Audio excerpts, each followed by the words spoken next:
Hello, Internet. It is I, the Malik Aaron, and welcome back to Box Office Predictions.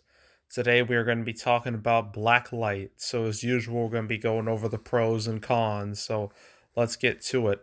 Pros: movie stars Liam Neeson, who has done a lot of things, a whole lot of things. It's pretty overwhelming.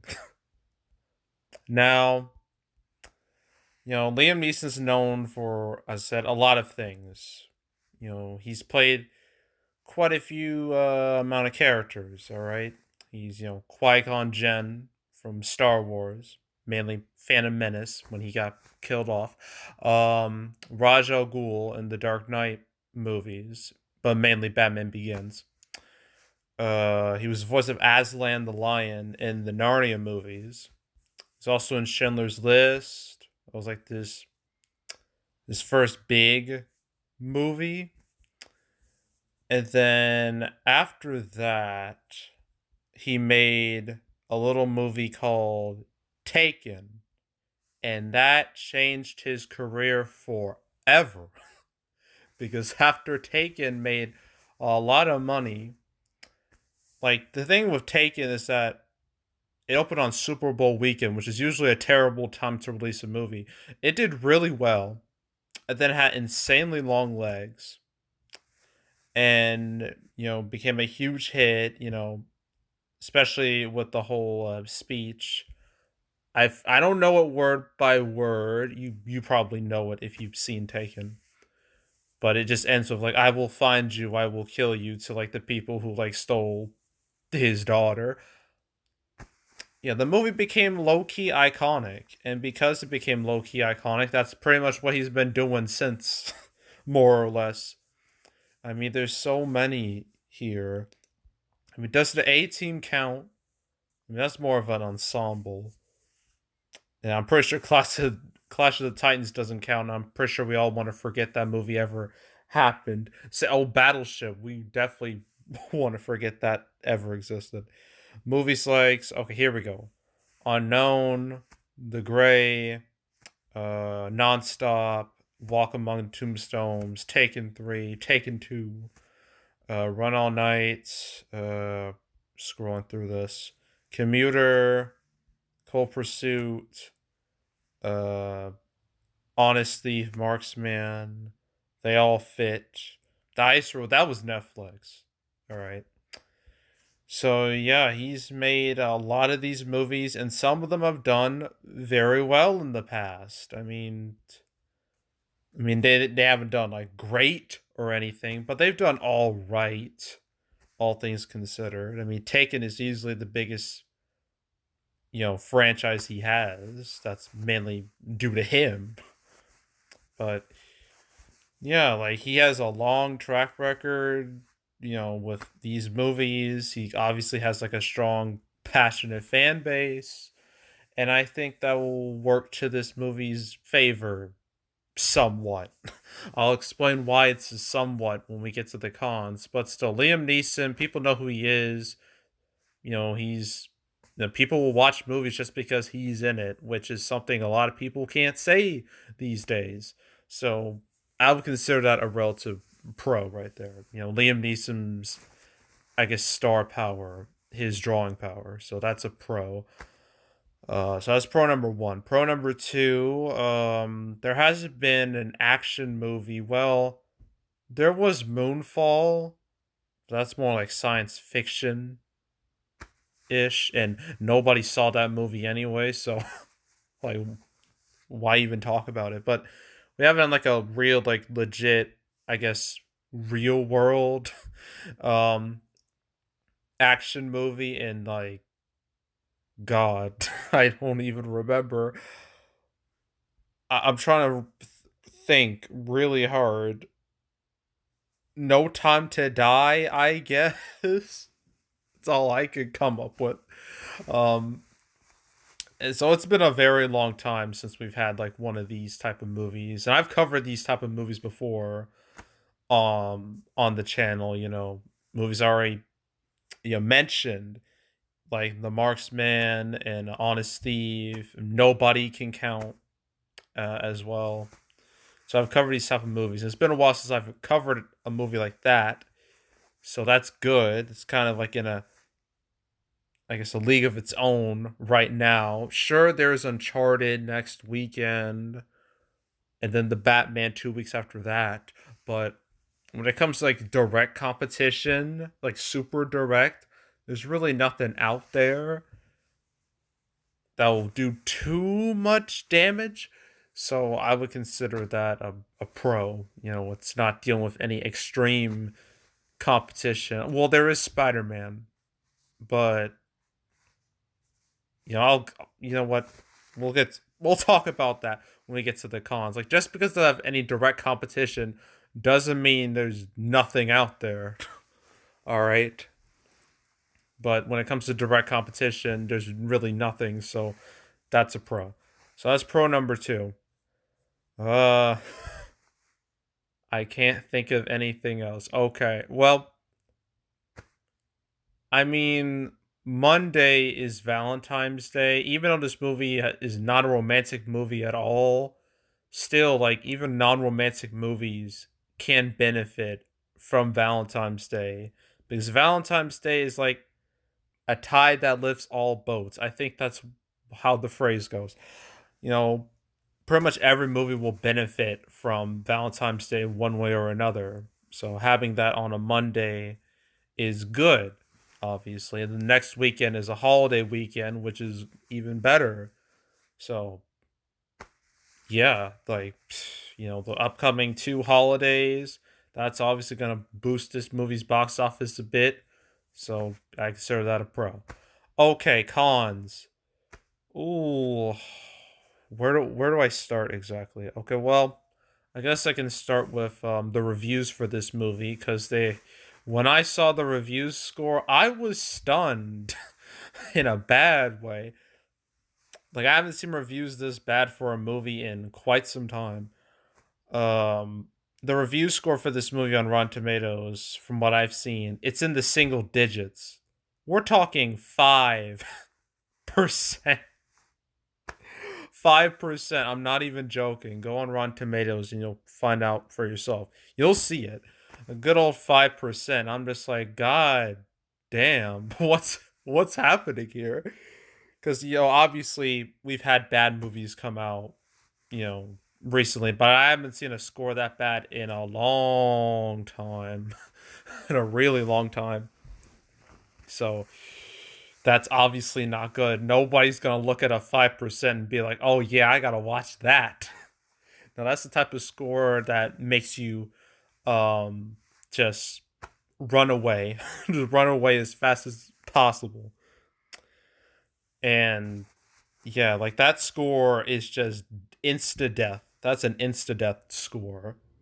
Unless it's part of like a really like critic proof genre, like those like tween, you know, usually like those tween movies, like those tween like high school movies, like they can survive even with horrific reviews. I don't know if this can, but still, I always say it's better to have good reviews than bad reviews.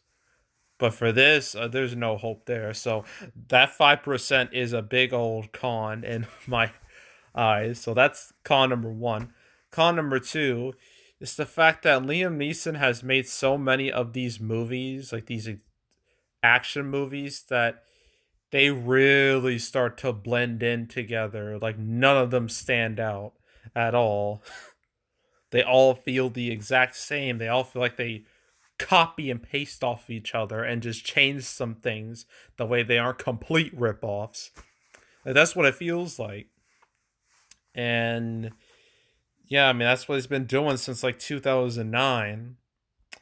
And I think like it started out fine initially, like say going back to Taken here, and then his next big one. It wasn't the A Team, but Unknown did fine. The Gray did fine. Taken Two did great. Nonstop did great. So things were going really good, and then Walk Among the Tombstones flopped. Taken 3 did okay ish. Run All Night flopped. Uh, The Commuter did like whatever. Cold Pursuit did Honest Thief and The Marksman, they didn't do great, but granted, they came out at really, really, really bad times for movie going. With like Honest Thief, that was like 2 months after movie theaters reopened, and nobody was going to the theater at all. And then January, like like last January, that was just as bleak. It was a very dark time in cinema. Uh, so with those two, I'm not going to be as harsh, but still, I feel like he's made too many of the same movie, and some people are just kind of tired of it. They just feel like, I guess, cash grabs in a way, like quick, easy paydays.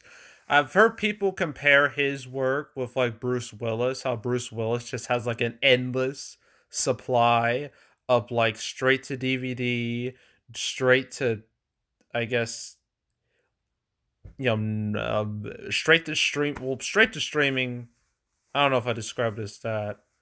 Well, I guess straight to PVOD. Just a bunch of hot garbage. That's how I described it. A bunch of hot trash. Just endless supply of trash. And it feels people are saying Liam Neeson's kind of going in that same direction. And I think that's valid because he's made just basically the same movie over and over and over and over again, except they change things. But yeah, I feel like Liam Neeson making too many of the same movie. Like, sure, he has a fan base, but that fan base, that's not they're not gonna be there forever. Like, they're gonna fizzle out. So yeah, I would consider that a con. The big con is that some people are just kind of burnt out by all these Liam Neeson action movies. So that's a con right there. Third con is that although this movie has no direct competition, there's still movies out that have a lot more attention than this, like say Death on the Nile, or Marry Me, or Jackass Forever, or hell, even Spider-Man still is making somewhat of an impact. So yeah, I think more attention's going towards those movies, and it feels like this movie, it might get lost in the shuffle a little bit. So I would consider that a con right there. So that's con number three. Con number four, I've seen no real marketing for this movie at all. Like, no, I don't think I've seen a single ad for this movie on YouTube, which is a huge red flag because I've seen ads, like movie trailer, like movie ads, for a lot of things. I've seen ads for Death on the Nile. I've seen ads for Jackass Forever. I've seen ads for Moonfall. I've seen ads for, I think, a couple ads for Marry Me, and I've definitely seen ads for the Batman and Uncharted and Dog and even Cyrano. I've seen ads for all of them. I've seen no ads for this, so yeah, that's a con right there. Lack of ads, which means lack of exposure, which means nobody's ever heard of this movie. Well, at least the majority of people haven't.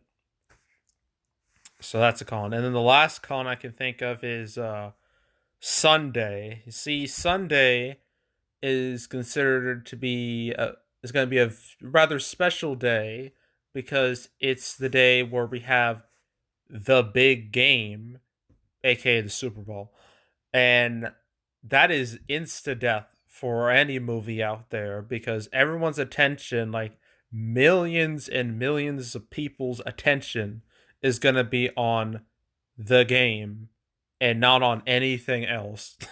Okay, that's how it always works. So this movie is essentially gonna have a 2 day weekend, and that third day is just gonna get destroyed. Especially since the target demographic here is like the older male demographic, and that's the demographic who watches football the most. So that's bad. That's very bad for this movie. And yeah, like that Sunday's gonna do serious damage, although Monday it will definitely improve a bit.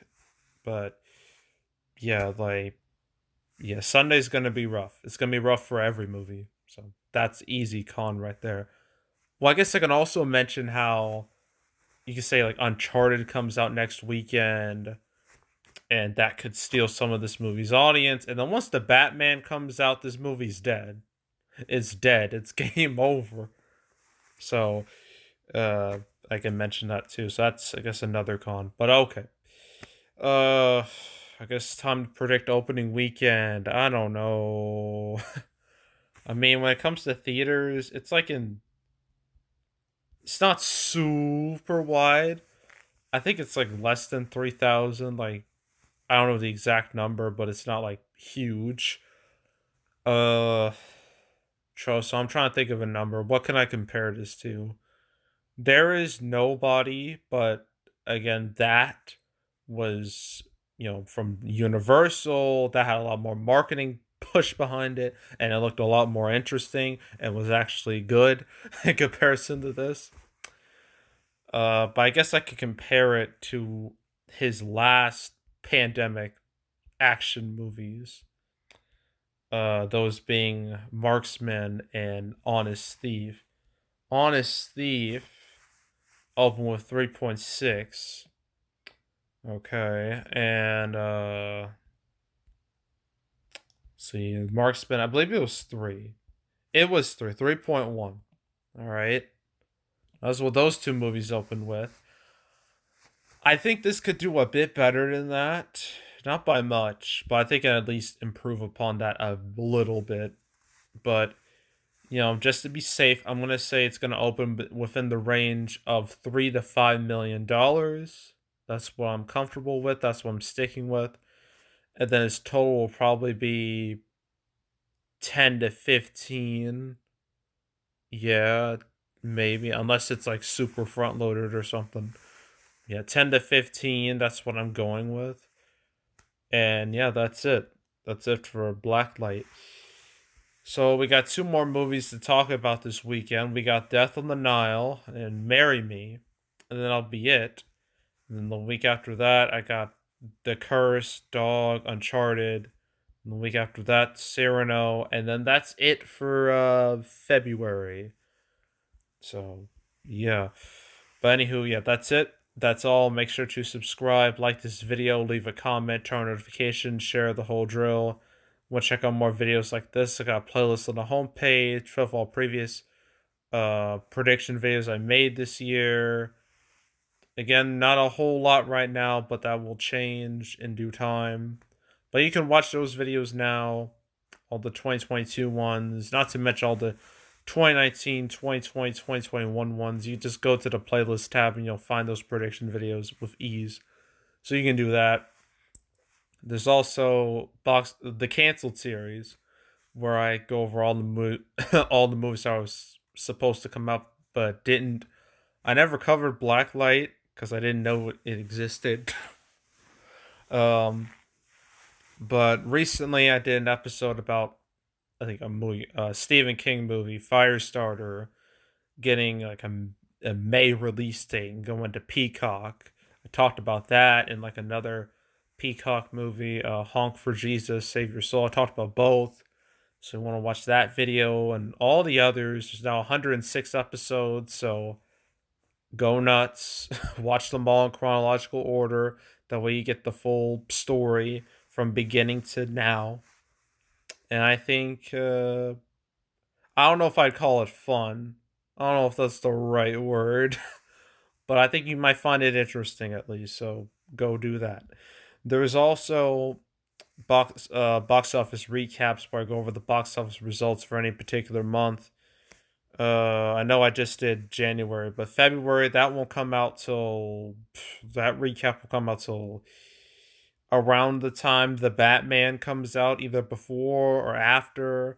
Within the first week of March, you will see that recap video. That's what I'm aiming for, and that's what I think is going to happen. So stay tuned for that video. But if you want to watch any of the past recap videos I've done, you can go right ahead. And yeah, that's it. That's all. I am out. Goodbye.